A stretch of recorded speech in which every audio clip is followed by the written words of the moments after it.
Welcome to the Real MacKay, the Scotland Today video blog. A very sombre day today, and it's going to dominate our output this evening. It's the funeral of the former Celtic player and manager Tommy Burns.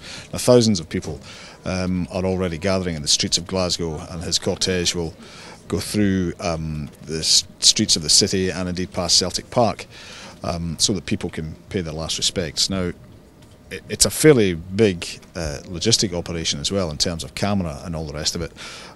Tom Lowe, Newsgathering Editor, is with me just now. Now, Tom, just tell me what's in place that will allow us to cover all of that for the people watching.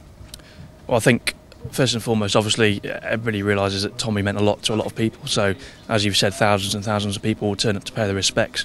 And I think Celtic, as a football club, realise that, and obviously they approached Tommy's family to ask about, you know, what kind of access the media can have to cover it. And I think the family wanted a fair amount because they realised how important Tommy was to so many people. So we were kind of liaising quite heavily with them. Effectively, we have 2 cameras provided by BBC and Sky inside the church. They operate on a pooled basis, which means that all the footage they film goes to everybody, and that footage comes via our satellite truck. So at the church we have our satellite truck plus 2 cameras inside. We also have cameras outside who will film people watching, people listening to the service, which will obviously provide coverage for us later on today. The other location is Parkhead, because after the service the cortege will leave from the church and drive through the streets, which will be lined with thousands of people, and will obviously arrive at Parkhead, so people can pay their respects to Tommy. So we'll have coverage from there as well. We've got a reporter and camera in place there.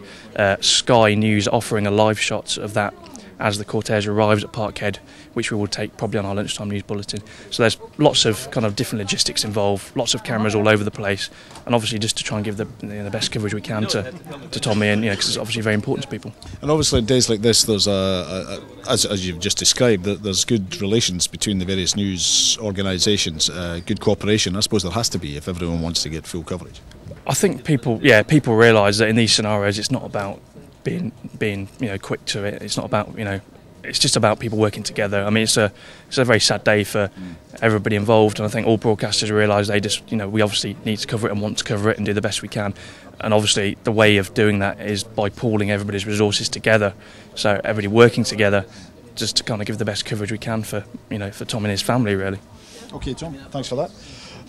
You will be able to see it, all the events streamed live on our website, stv.tv, and of course we'll have full coverage in our lunchtime bulletins and tonight in Scotland Today at 6 o'clock. So we'll see you then.